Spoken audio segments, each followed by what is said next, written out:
Hi ಸ್ನೇಹಿತರೆ, ಎಲ್ಲರಿಗೂ ನಮಸ್ಕಾರ. ನಾನಿವತ್ತು ಒಂದು ಕತೆ ಜೊತೆ ಬಂದಿದ್ದೀನಿ. ಕತೆ ಹೆಸರು ಅಕ್ಬರ್ ಮತ್ತು ಬೀರಬಲ್ ಅಂತ. ಅಕ್ಬರನ ಆಸ್ಥಾನದಲ್ಲಿ ಬೀರಬಲ್ಲ ಎಂಬ ಒಬ್ಬ ಮಂತ್ರಿ ಇರ್ತಾನೆ. ಅವನ ಹತ್ತಿರ ಎಲ್ಲ ಜನರು ಸಮಸ್ಯೆಗಳಿಗೆ ಪರಿಹಾರವನ್ನು ಕೇಳಲು ಬರ್ತಾರೆ. ಒಂದು ಸಲ ಒಬ್ಬ ವ್ಯಾಪಾರಿ ಬೀರ್ಬಲ್ಲ ಹತ್ತಿರ ಬರ್ತಾನೆ. ಸ್ವಾಮಿ, ನಾನು ಒಂದು ಸಮಸ್ಯೆಯಲ್ಲಿ ಸಿಕ್ಕೊಂಡಿದ್ದೀನಿ, ದಯಮಾಡಿ ನನಗೆ ಸಹಾಯ ಮಾಡಿ ಅಂತ ಸ್ವಾಮೀಜಿ ಬೀರಬಲ್ಲನಿಗೆ ಹೇಳ್ತಾನೆ. ಆಗ ಬೀರಬಲ್ಲ ಏನು ಸಮಸ್ಯೆ ಇರ್ಬೋದು ಅಂತ ಕೇಳ್ತಾನೆ. ಅದಕ್ಕೆ ವ್ಯಾಪಾರಿ, ನನ್ನ ಹತ್ತಿರ 8 ಚೀಲಗಳಿದ್ದು, ಆ ಚೀಲಗಳಲ್ಲಿ 1000 ಚಿನ್ನದ ನಾಣ್ಯಗಳು ಇದ್ದು, ಅದರಲ್ಲಿ ಒಂದು ಚೀಲ ಮಾತ್ರ ಕಾಣಿಸ್ತಾ ಇಲ್ಲ, ಕಳೆದೋಗಿದೆ ಅಂತ ಹೇಳ್ತಾನೆ.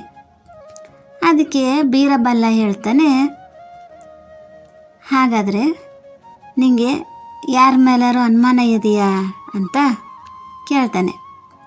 ಅದಕ್ಕೆ ವ್ಯಾಪಾರಿ ಹೇಳ್ತಾನೆ, ನನ್ನ ಹತ್ರ 4 ಜನ ಕೆಲಸ ಮಾಡುವಂಥ ಸೇವಕರಿದ್ದಾರೆ. ಅವರು ಚೀಲವನ್ನು ಎತ್ತೋದು ಇಳಿಸೋದು ಮಾಡ್ತಾರೆ. ಅವರಲ್ಲಿ ಯಾರು ಒಬ್ಬರು ಕದ್ದಿರ್ಬೋದು, ಆದರೆ ಆ ಚೀಲನ ಯಾರು ಕದ್ದಿರ್ಬೋದು ಅಂತ ನನಗೆ ತಿಳಿತಾ ಇಲ್ಲ ಅಂತ ವ್ಯಾಪಾರಿ ಹೇಳ್ತಾನೆ. ಅದಕ್ಕೆ ಬೀರ್ಬಲ್ ಹೇಳ್ತಾನೆ, ಹಾಗಾದರೆ ನೀನು ಅವರು 4 ಜನ ಸೇವಕರನ್ನು ಕರೆದುಕೊಂಡು ಬಾ ಅಂತ ಬೀರಬಲ್ಲ ಹೇಳ್ತಾನೆ. ಆಗ ವ್ಯಾಪಾರಿಯು 4 ಜನ ಸೇವಕರನ್ನು ಬೀರಬಲ್ಲನ ಹತ್ತಿರ ಕರೆದುಕೊಂಡು ಬರ್ತಾನೆ. ಆಗ ಬೀರಬಲ್ಲನು 4 ಸಮವಾದ ಕಡ್ಡಿಗಳನ್ನು ತೆಗೆದುಕೊಂಡು ಒಬ್ಬೊಬ್ಬರಿಗೂ ಒಂದೊಂದು ಕಡ್ಡಿಗಳನ್ನು ಕೊಡ್ತಾನೆ. ಕೊಟ್ಟು ಹೇಳ್ತಾನೆ, ನೀವು ನಾಳೆ ಈ ಕಡ್ಡಿಗಳನ್ನು ವಾಪಸ್ಸು ನನ್ನ ಹತ್ತಿರ ತಂದು ಕೊಡಬೇಕು. ಇವು ಮಾಂತ್ರಿಕ ಕಡ್ಡಿಗಳು. ನಿಮ್ಮಲ್ಲಿ ಯಾರು ಕಳ್ಳರು ಅಂತ ಗೊತ್ತಾಗುತ್ತೆ, ಯಾಕೆಂದರೆ ಯಜಮಾನರ ಚೀಲ ಕಳೆದು ಹೋಗಿದೆ ಅಂತ ನಿಮಗೆ ಗೊತ್ತು. ಹಾಗಾಗಿ ನೀವು ವಾಪಸ್ ತಂದು ಕೊಡಬೇಕು. ಯಾರ್ದು ರಾತ್ರಿ 2ರಷ್ಟು ಕಡ್ಡಿ ಉದ್ದ ಬೆಳೆದಿರುತ್ತೆ, ಅವರು ಕಳ್ಳರು ಅಂತ ಗೊತ್ತಾಗುತ್ತೆ. ಅಂದರೆ ಯಾರು ಕದ್ದಿರ್ತಾರೆ ಅವ್ರ ಕಡ್ಡಿ 2ರಷ್ಟು ಉದ್ದ ಬೆಳೆದಿರುತ್ತೆ. ಆಗ ನಾವು ಕಳ್ಳರು ಅಂತ ಕಂಡುಹಿಡಿಬೋದು ಅಂತ ಹೇಳಿ ಕಳಿಸ್ತಾನೆ. ಸೇವಕರೆಲ್ಲರೂ ಅವ್ರ ಮನೆಗೆ ಹೋಗ್ತಾರೆ. ಮಧ್ಯರಾತ್ರಿ ಕಳ್ಳ ಎದ್ದು ನೋಡ್ತಾನೆ, ಆ ಒಂದು ಕಡ್ಡಿ 2ರಷ್ಟು ಉದ್ದ ಬೆಳೆದಿದೆ. ಇವನೇನು ಮಾಡ್ತಾನೆ, ಕಳ್ಳ ಅಂತ ಗೊತ್ತಾಗಬಾರ್ದು ಅಂತ ಹೇಳಿ ಆ ಕಡ್ಡಿನ ಮುರಿದು 2 ಭಾಗ ಮಾಡಿ ಇಟ್ಟು ಮಲ್ಕೋತಾನೆ. ಮರುದಿನ 4 ಜನ ಸೇವಕರು ಆ ಕಡ್ಡಿಗಳನ್ನು ತೆಗೆದುಕೊಂಡು ಹೋಗ್ತಾರೆ ಬೀರ್ಬಲ್ಲನ ಹತ್ರ. ಆಗ ಬೀರ್ಬಲ್ಲ ನೋಡ್ತಾನೆ, 3 ಜನರ ಕಡ್ಡಿ ಹೇಗಿತ್ತು ಹಾಗೇ ಇರ್ತದೆ, ಆದರೆ ಕಳ್ಳತನ ಮಾಡಿರ್ತಾನಲ್ಲ ಆ ಒಂದು ಕಡ್ಡಿ 2ರಷ್ಟು ಉದ್ದ ಬೆಳೆದಿರುತ್ತೆ, ಆದರೆ ಮುರಿದಿದ್ದಾನೆ ಅಂತ ಗೊತ್ತಾಗುತ್ತೆ. ಆಗ 3 ಜನರನ್ನು ಬೀರಬಲ್ಲ ಕಳಿಸ್ತಾನೆ.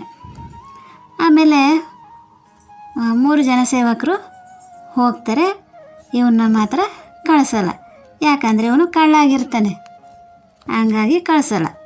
ಆಗ ಬೀರ್ಬಲ್ಲ ಹೇಳ್ತಾನೆ, ಈಗ ನೀನೇ ಕಳ್ಳ, ನೀನು ಕಡ್ಡಿನ ಮುರಿದಿದೆಯಾ ಗೊತ್ತಾಗಬಾರ್ದು ಅಂತ. ಹಾಗಾಗಿ ನೀನು ಚೀಲವನ್ನು ಎಲ್ಲಿಟ್ಟಿದೆಯಾ ಹೇಳು, ಎಲ್ಲಿಟ್ಟಿದೆಯಾ ಚೀಲನ, ತಂದು ಕೊಡು ನನಗೆ ಅಂತ ಬೀರಬಲ ಕೇಳ್ತಾನೆ. ಅದಕ್ಕೆ ಅವನೇನು ಮಾಡ್ತಾನೆ, ಸೇವಕ ಆ ಚೀಲನ ತಂದು ಕೊಡ್ತಾನೆ. ಆಮೇಲೆ ಆ ಬೀರಬಲ ವ್ಯಾಪಾರಿಯನ್ನು ಕರೆದು, ಇದು ನಿಮ್ಮ ಚೀಲ, ಇವನೇ ನಿಮ್ಮ ಚೀಲವನ್ನು ಕದ್ದಿರೋದು ಅಂತ ಹೇಳಿ ಬೀರಬಲನಿಗೆ ಕೊಡ್ತಾನೆ. ಆಗ ಬೀರಬಲ್ಲನು ವ್ಯಾಪಾರನು ಬೀರಬಲ್ಲನಿಗೆ ಧನ್ಯವಾದ ಹೇಳ್ತಾನೆ. ನಿಮಗೆ ಒಳ್ಳೆಯದಾಗಲಿ ಸ್ವಾಮೀಜಿ, ನನಗೆ ಸಹಾಯ ಮಾಡಿದ್ದಕ್ಕೆ ಧನ್ಯವಾದಗಳು ಅಂತ ಹೇಳಿ ಬೀರಬಲ್ಲನಿಗೆ ಹೇಳಿ ವ್ಯಾಪಾರಿ ಹೋಗ್ತಾನೆ. ಇದರ ಅರ್ಥ ಏನೆಂದರೆ ಯಾವಾಗಲೂ ಸತ್ಯವನ್ನೇ ಹೇಳಬೇಕು. ಓಕೆ ಸ್ನೇಹಿತರೆ, ಇದಾಗಿತ್ತು ಇವತ್ತಿನ ಕತೆ.